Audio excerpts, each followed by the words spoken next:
Pak Ustadz, tetangga saya ada yang jadi PNS karena disogok. Jadi uang gajinya itu per bulan itu haram. Apa halal Pak Ustadz? Haram. Uang gajinya haram, uang tunjangannya haram, uang sipak, uang tunjang, uang sikut, uang pensiun, uang SPPD, uang suku keluar haram. Anak istrinya makan haram. Bapak ibu yang punya mantu PNS, tanya, kau PNS apa honorer? Aku PNS. Dulu nyogok apa tidak? Aku nyogok. Aku cari yang tak nyogok. Kau nyogok? Saya tak nyogok Pak, tapi tak PNS. Aku nyari PNS. Pak Ustaz, bagaimana cara rezeki itu lancar? Soalnya semua cara sudah dilakukan, tapi rezeki masih juga seret.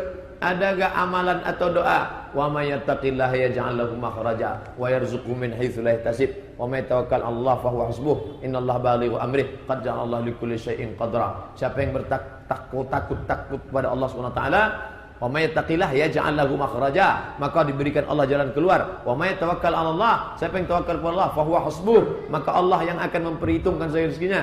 Qad ja'ala Allah likulli syai'in qadra. Allah sudah tetapkan segala sesuatu, tapi kita tetap usaha. Kau hanya pasang pancingnya saja.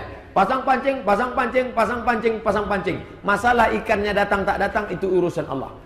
Kau kenapa tak pasang pancing? Ah, malaslah pasang pancing. Iya kalau ada ikannya, kalau tak ada, itu bukan urusan ente. Pasang sini, tak ada ikan. Pulang ke rumah, rupanya datang tetangga sebelah ngantar ikan 2 ekor. Sudah digulai lagi. Artinya apa? Engkau usaha saja, ikannya datang dari Allah Subhanahu wa taala. Kalau sudah dituliskan Allah untuk engkau, maka tidak akan pindah ke tempat yang lain. Tapi jangan gara-gara ini tak berusaha. Tetap usaha. Bagaimana cara agar istiqamah di jalan Allah ini Pak Ustadz? Pertama, sering-sering nengok orang sakit. Balik dari sini, singgah ke rumah sakit. Bapak mau nengok ruang berapa? Tak tahu saya ruang berapa. Pokoknya selama ada orang sakit mau saya tengok. Tak mempan nengok orang sakit, tengok orang cacat. Maaf saudaraku yang cacat, diuji Allah. Allah sudah muliakan kalian dengan cacat itu. Kalian menjadi tamu-tamu Allah. Tengok, dia aja cacat bisa sholat berjamaah. Dia aja cacat zikirnya selama. Aku sehat kenapa tak zikir? Tak juga istiqamah, tengok orang mati. Sering-sering tengok orang mati. Ya orang mati.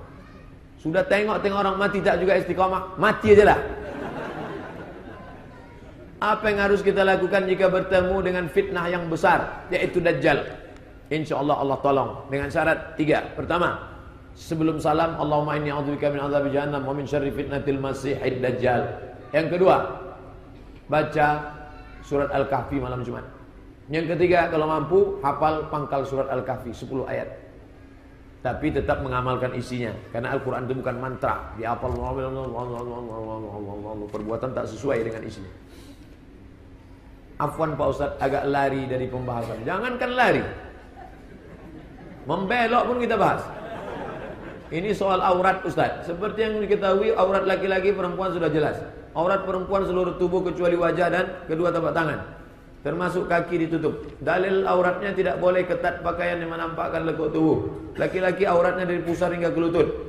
Apakah berlaku pada aurat laki-laki untuk tidak memakai pakaian celana yang ketat menampakkan bentuk aurat seperti saat ini kebanyakan dipakai laki-laki? Ya, laki-laki jangan sampai pakai pakaian ketat. Itu biasanya yang pakaian ketat itu atlet yang naik sepeda. Saya kalau sudah nengok atlet laki-laki pakai celana sempit, saya mulai takut pecah. Jangan pakai celana sempit, karena kata dokter aurat itu, urat-urat itu pun terganggu peredarannya. Laki-laki jangan pakai, tutup lutut dari pusat, lutut pusat. Jangan yang lajang-lajang, jangan kalian pakai. Kenapa yang lajang Ustaz kasih tahu? Karena yang lajang selalu, kalau udah tua memang udah kendur, takut ya tengok orang. Jangan kalian pakai celana pendek, pakai celana panjang. Kami mau main bola, main futsal, tetap pakai celana karet, tutup lutut, nanti baru pakai celana pendek ke atas. Itu dia.